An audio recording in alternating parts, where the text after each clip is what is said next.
My name is Wafa Love, and I'm outside Hoxton Gallery in Hoxton. I'm originally from Tunisia. I've been living in London for the last 13 years, and I'm an artist. I've been painting for the last 8 years, and the work that I've got here today is my solo exhibition, my first. And so it's just opened up. You had the private view the other day, and how long is it open till? To the 13th of June, so guys, come and check it out. I'm an artist, but my day job for 13 years, it was a beautician, but I was part-time beautician, part-time artist. Yeah. So. And you able to balance that? Yes, I did for a few years, but now I'm full-time artist. I've started noticing people start believing in my work, and people start actually buying pieces from me. I'm like, oh wow, so I'm doing good. So what is it that you think makes you unique? That's very easy, isn't it? My energy. Your energy? Yeah, I was born hyperactive, diagnosed being ADHD, but thank God my family never encouraged medicine, so I never took any medicine. So yeah, I mean, I managed to channel it through the art. But otherwise, I used to be channeled through the dance floor. And when I used to go to parties, I used to dance a lot. And I love that, but that's weekend. I can't do that Monday to Thursday. That's like Friday to Sunday. Yeah. And how do you feel taking your path through photography helped you with art, with painting? When I was a photographer, I only shoot manual, so I was always in control of the camera. And I mean, ask my friends, they know me. I'm a bit of a control freak. I shoot manual because I like to control the shot, like exactly how I want. I'm really perfectionist with it. But with paintings, you can't do that. Right. When you put the brush and the paint on the canvas, you can't edit. This is not like a Photoshop thing. No, you just gotta build up through it and like bring something out of it, you know, like keep it going. You know, you can't be too perfect with it. Yeah. But what I've learned from my photography is my style. I call my painting style is organized chaos, which is there's a lot of chaos going on, a lot of like layers of paints and textures and bold colors. And then all these creatures coming in on top of it.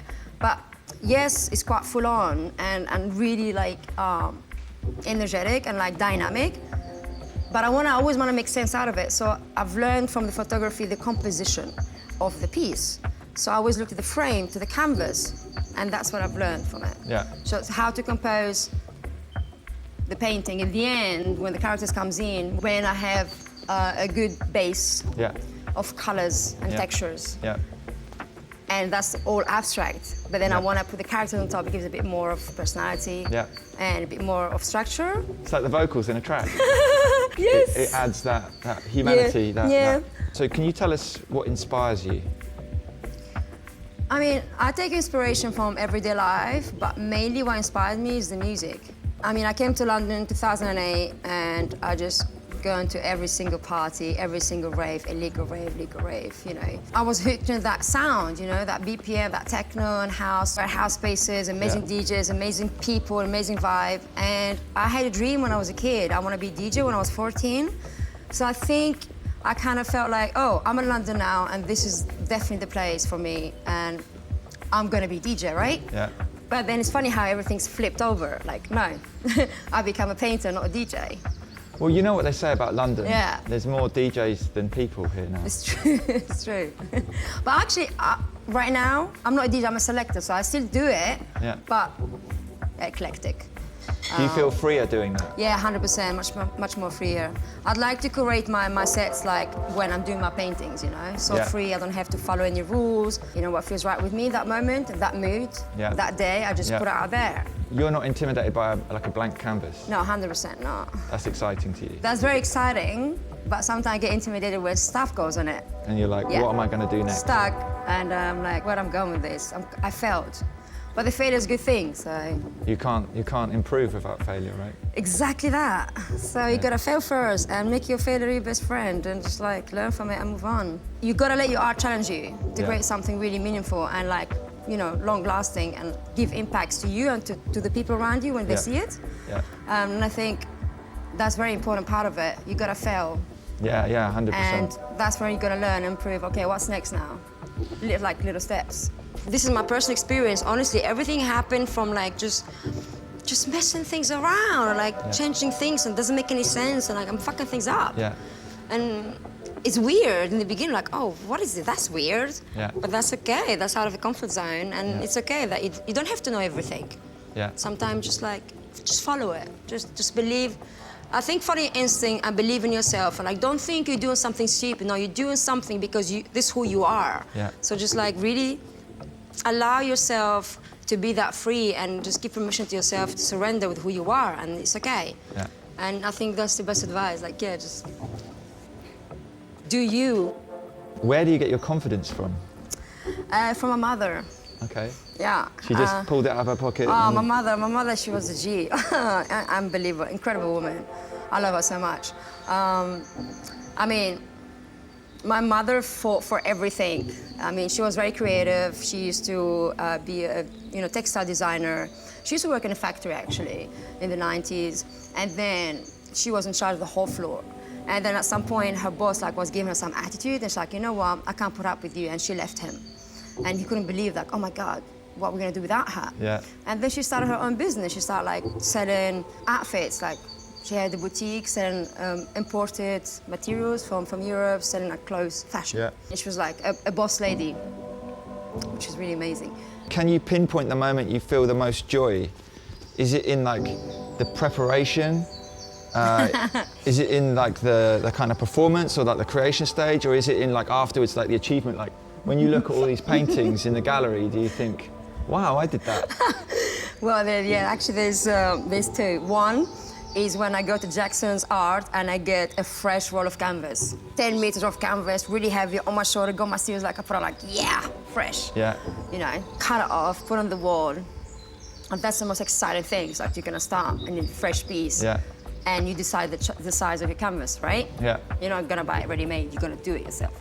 The second one is when the piece gives you such a hard time in the middle, and it's whoa, she's not following you, So you have adversity in the creation stage. Yeah. Yeah. And then when it's finally something's happening, and I was you feel so much joy. I'm I made it. The most joyful is when I finish the piece and I'm really happy with it. Yeah. And against all the struggles. Do you get more familiar with the process? The more paintings you finish, do you think, oh, I know I can push through this, and you kind of... I do get familiar with the process and with the feelings. I mean, if I've been through it, then I can go through it again. Yeah. But it's funny that you're not gonna have the same obstacle, you're gonna have different ones. Yeah. So you're gonna just learning new bits now. Yeah. You think, oh, you gotta figure it out, but you never have figure it out. Yeah. You're gonna always have a new obstacles coming, you're gonna learn about them. And learn Or about new yourself. Details, new little details. Yeah, little things that can change the whole game, honestly. I once made a massive piece, and I looked at it, I'm like, wow, is this me? No way, that's not me. And I was completely blown away for me, right? Yeah. And then somehow it happened, I was going back to work on it more and more, and I fucked it up. I completely flipped, I took my paints off, and I never have anger in my studio, but this time I did. I lost it. I picked up the paint, I was throwing it on the wall, and I put all the time on the floor, I stepped on it, I was crying, I'm done with this, I'm not an artist, fuck this. I'm gonna give my keys to my landlord, and I'm leaving this space. I'm not gonna paint anymore. So you kind of felt this really low point. Yeah, lowest point. And then what? And then I came back, I'm like, no, I'm not gonna give up. I came back, and I picked it up, and I cut it square. And now, for me, it's one of the best work I ever did, but nobody saw it, just me. Why has no one seen it? Because it's not time for it yet. Wow. No, that's very special for me, because it gave me some intense feelings, but also that's the one who pushed me, and that was the biggest fuck up I did. So you can never really sell that piece, because that's like a piece of you. Yes, it's exactly what I thought. I was never gonna sell that. That's a reminder of me to say do not give up, because that was the lowest point. So that's the biggest fuck up I did. Yeah. And it taught me so much. Yeah. And also made me realize how much I love art. It's not that's when I'm wow, this is fucked with my brain. This was really, really hard and challenging and painful. But then it came you know what, I can go back and wipe your tears, girl, pick up your paint, pick up your canvas and start again. Yeah. Just don't give up, because you love it. Yeah. Do you see it every day? No, I can't see it every day. You can't see it every day? I only saw it 2 times. It's hidden away, it's rolled up somewhere else. Okay. It's in my flat. Do you think there'll be a point in the future when... Yeah, I think it will be, yeah.